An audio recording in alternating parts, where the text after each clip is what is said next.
you just saw was the first day of my 2-day classes. We spend 4 hours in the thrift store going section by section, teaching you what to buy and more importantly, what to skip. Then we move on to day 2, which is a classroom type class.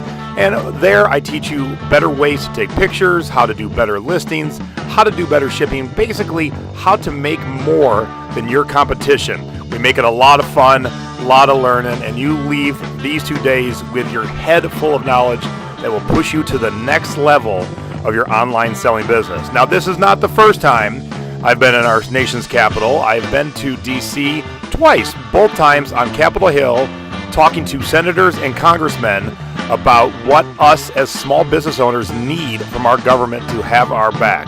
It was an honor and privilege to spend both days on the Hill, once in 2014 and once in 2016. And I worked it really hard and I took it very seriously.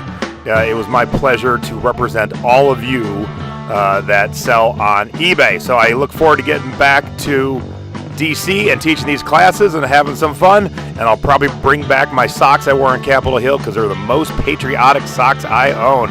So we'll see everybody on September 14th and 15th in Washington, DC. Get signed up down below right now.